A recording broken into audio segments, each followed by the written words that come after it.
Tentaram fazer você cair, até machucaram você, mas você se levantou, aprendeu, amadureceu, e o melhor de tudo é que ainda existem sonhos em seu interior, com sede de realizações. São os obstáculos e as dificuldades que nos fazem mais fortes. Que Deus abençoe a todos. Sejam bem-vindos ao Fibra Diet, um canal de informações para diabéticos e não diabéticos que buscam o controle glicêmico, a construção muscular e o emagrecimento.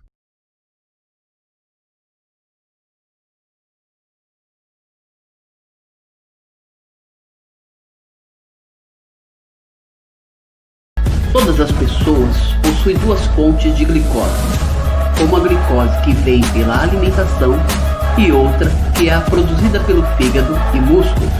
Essas fontes de glicose não causam nenhum problema a não ser para as pessoas com diabetes, principalmente os diabéticos tipo 1, que precisam de insulina injetável para controlar a glicemia. No vídeo de hoje, o papel da insulina injetável.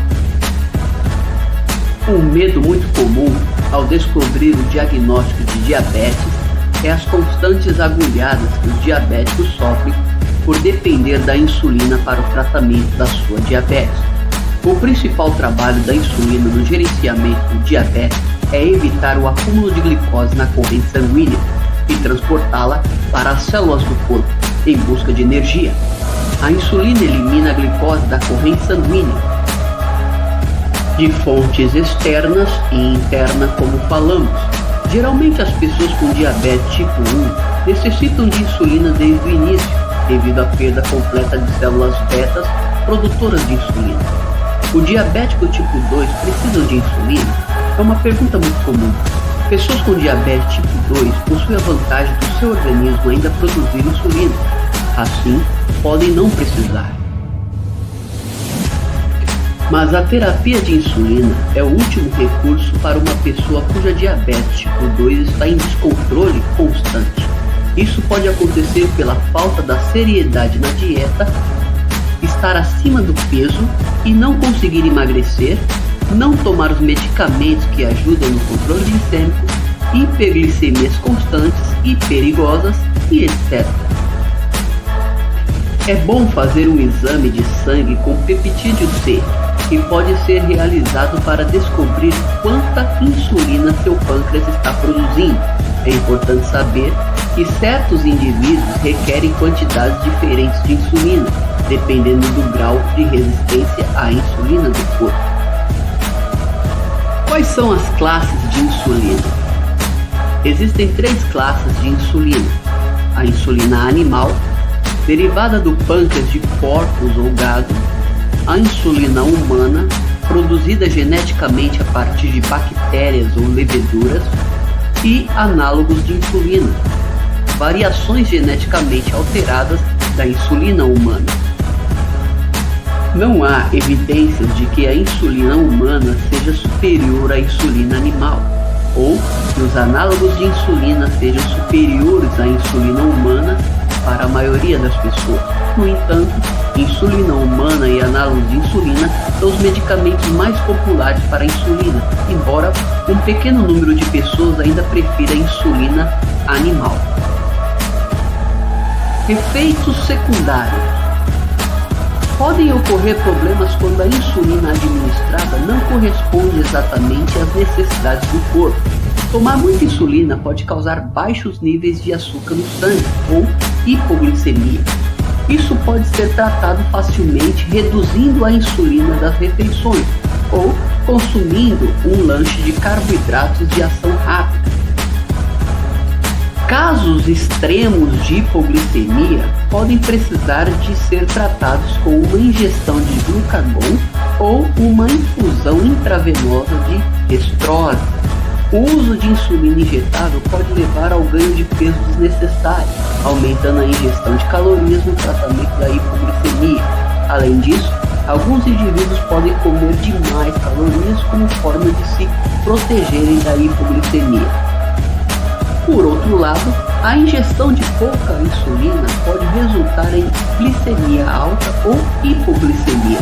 Isso pode ser corrigida com a administração de insulina adicional, comumente conhecida como dose corretiva.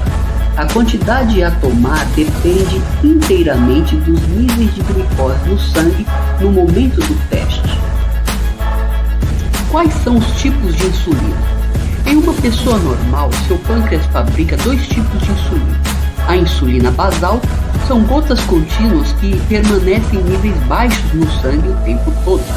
Insulina bolus são grandes quantidades de insulina que são liberadas quando há aumento de açúcar no sangue, geralmente após as refeições. Em pessoas com diabetes tipo 1 ou casos extremos de diabetes tipo 2, o pâncreas perde sua capacidade de produzir insulina. Consequentemente, o fígado continua a despejar glicose sem romper, levando à hiperglicemia crônica. As necessidades básicas de insulina são geralmente maiores durante a noite. Isso ocorre devido ao aumento dos hormônios contra a insulina, como o hormônio do crescimento e o cortisol, comumente conhecido como o fenômeno do amanhecer, o que resulta em um aumento dos níveis de glicose no sangue entre as 2 horas da manhã e as 8 da manhã. Diferentes tipos de insulina podem ser usados para estimular a secreção basal normal de insulina do corpo. Insulinas humanas. As insulinas humanas são produzidas em laboratórios e apresentam composição idênticas à insulina secretada pelo pâncreas. Atualmente, são disponibilizadas dentro do Sistema Único de Saúde, o SUS, aqui no Brasil. Insulina regular.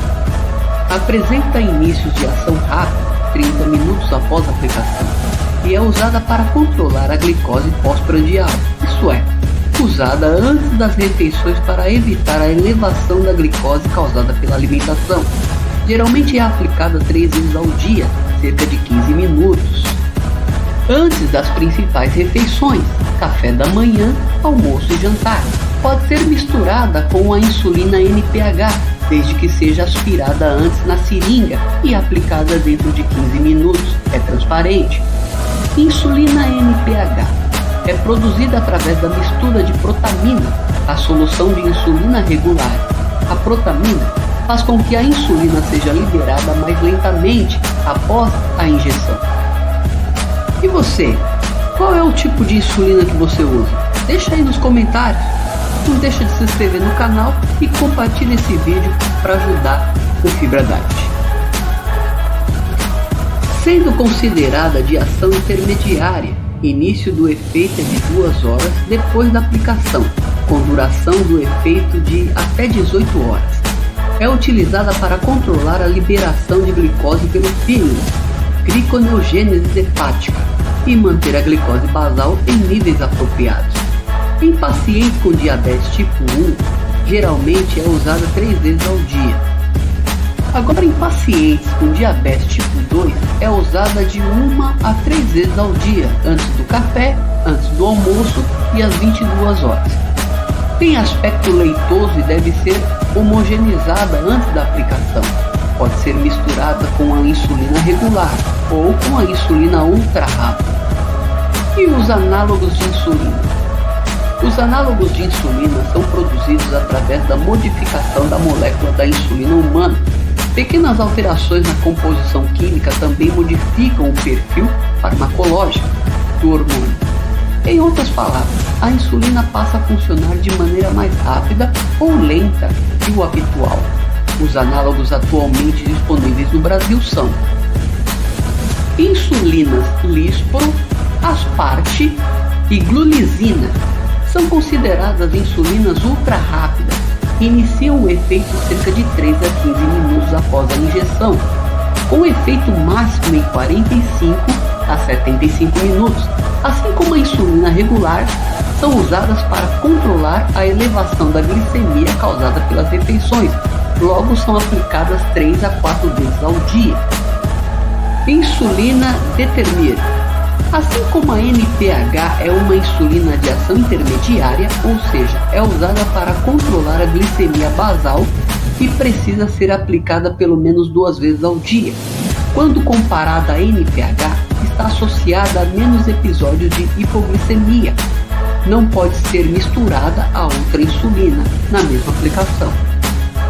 Insulina glargina é considerada uma insulina de ação ultralenta, tem duração do efeito de 20 a 24 horas, o que permite uma única aplicação ao dia na maioria dos casos para o controle da glicemia basal. Quando comparada à insulina NPH, se associa a menos episódios de hipoglicemia sintomática, especialmente durante a noite. Não pode ser misturada a outras insulinas na mesma aplicação. Insulina degludec é uma insulina ultralenta com duração do efeito de 40 horas, o que permite aplicação em dose única diária para o controle da glicemia basal com a vantagem de flexibilidade de horário. Não precisa ser feita exatamente na mesma hora todos os dias. Quando comparada à insulina glargina, se associa com menos episódios de hipoglicemia, apresenta a desvantagem do alto custo, pode ser misturada a outras insulinas na mesma aplicação.